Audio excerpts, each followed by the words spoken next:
Hello ladies and gentlemen, Pork Chopper here, and today I am back with another first impressions and mini guide of the brand new shiny hero that has entered the arena in Agora. She is a ranged intellect and growth support that can babysit that carry like no other. Her name is FaZe. She uses her telekinetic abilities to support her allies on the map by healing, harassing the enemy team, and with her link keeping her team overall safe. She is a rather squishy hero that builds very similar to casters with gaining a lot of mana rather than health.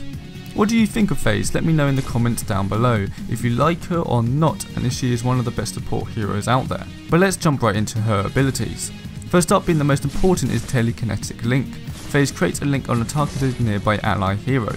This link will pass FaZe's health regen over to that ally, but that does not mean she loses her health regen. If FaZe uses an ability while linked that includes reactivating the ability to pull your ally back, then she will gain additional health regen boost for 2 seconds. And of course, if you get that health regen, then so does your linked ally. The link stays attached until you either link to someone else or break the link. The only way to break the link is either FaZe or the allied hero decide to recall back, that instantly breaks it. So you can also re-trigger the ability to pull the allied hero behind her. The pull does not work behind walls, and there must be a clear visual sight of the hero to pull them back.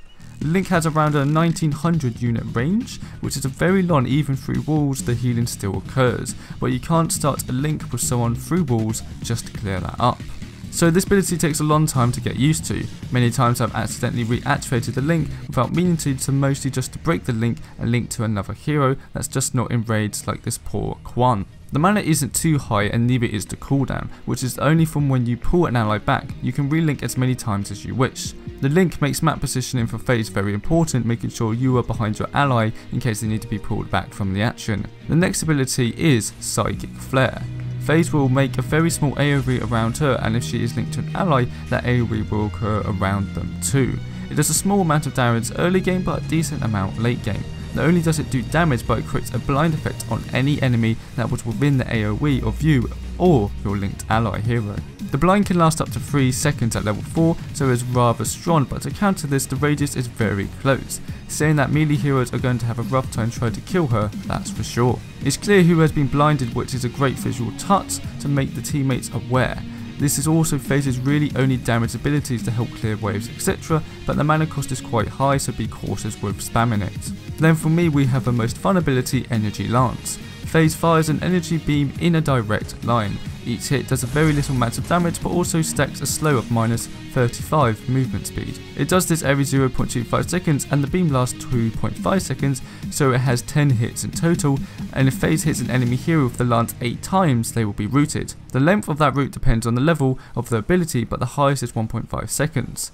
This ability also has a very long range, which seems like 15,000 units or so, but hard to tell as they don't give us the stats for this. Cooldown is reasonable, but the mana cost again is very expensive. This is her main poking and harass tool. It's not as good as what a stun would be, but being able to not just support your allies but conflict damage and crowd control to the other team makes her have a lot more fun and create some great plays with her. And finally we have her ultimate Hyperflux. This is where she steps it up a notch.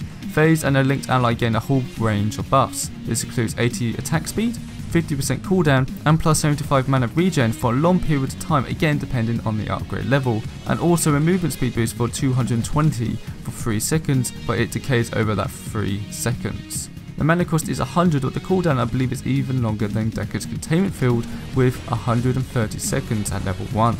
That's rather crazy, but I understand why. This ultimate benefits any hero you link to. You can pretty much just spam all your abilities over and over while it's active, and the length of the ultimate is extremely long. I mean 8 seconds at level 1 by itself is very strong. So now let's get into how to play her. Early game of course you're going to link and stick very close to your carry. The extra health regen will be great for them. You also have to be very cautious about your positioning.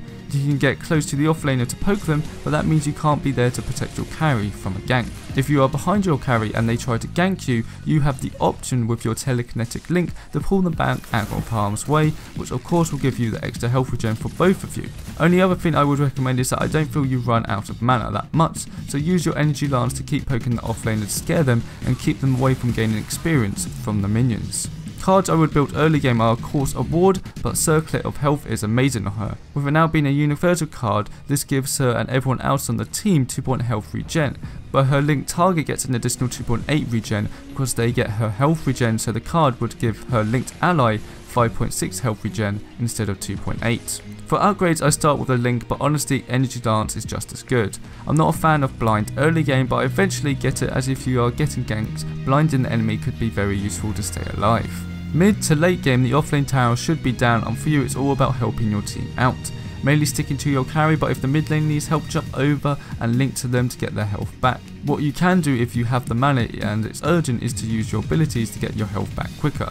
You can see me doing it here with this Twin Blast as we retreat, just to make sure he has enough health. Also, we are able to grab Raptors with all my healing, as some of the team didn't want to do it, so without Fade here we wouldn't have been able to secure these Raptors this early on. You should be building cards like Quenching Scales, Cast Converter, Teleblink, even as there is a clip of me with Fen like this Fade's blinking then pulling me away, which is a very effective escape, which I didn't think of at the time. You want these cards to help your mobility and how much you can heal someone at once. Overflowing Gifts is a nice one mid game, but I replaced that for Cast Converter. Except for that I pretty much just build health and mana. Even cooldown reduction isn't too bad with how steep her cooldowns are, just like her ult. It can really make the difference. With that out of the way, how do you really play FaZe? Well, she is a very technically high skilled hero that isn't about making plays like most other supports. Still, you ult to initiate, deck again all about using your stun and containment field, and even Narbash's ult to jump right in there. They start and create plays for their team to capitalise on. FaZe is more there to support a play your team makes and be there for the backup. Your Energy Lance can't create plays by itself. The only way you can is with a lot of coordination. To say your tank has jumped in and taken a load of damage, then you pull them back out hoping the enemy team are now out of position. You should always be behind your team linking the allies that need it and waiting to pull them back out of it. On this Twin Blast you can see he overextended and I just got him out in time. Your Energy Lance has a great range, so you don't have to be up close to be effective, and your blind can be great, say if you have a Rampage that jumps into a fight and you link with them and then blind them right next to him. It happens here and I blind a few people, hopefully saving their lives. You have to keep moving and linking to whichever player you think needs it the most. It's not always going to be carry, especially late game, it's never really going to be. The tanks or frontliners will take a lot of damage, and healing them or pulling them back could save their lives. She really has a lot of potential, and it really feels rewarding saving and supporting your team. So few games can achieve this with such a passive hero which you don't really do much all but heal. Funny is how I think back on Legacy the big discussion was if a healer would be even in the game, and it seems we pretty much have one. FaZe does have her weaknesses though. Like I said, she can't create plays and lacks of crowd control, so other teammates will need to get that. There have been many times in the game where I think if I just had Dekka's stun instead, I feel I could secure kills a lot more easily than with FaZe, but that's the trade-off, and it's a good one.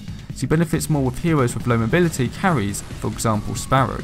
Finally, my opinion on her, I really love her kit, and definitely one I want to play a lot more of to get really skilled at. With her, just she doesn't fit every team composition, and having that stun instead could be more useful. It's a tough trade-off for sure, but for me she is a very unique hero that in my eyes has the most potential plays and skill of all the supports. But that about does it for this video on FaZe. Thank you very much for watching guys, and like I said at the start of the video, let me know what you think of FaZe down in the comments below, and I hope you all have a good weekend, and I'll see you next time.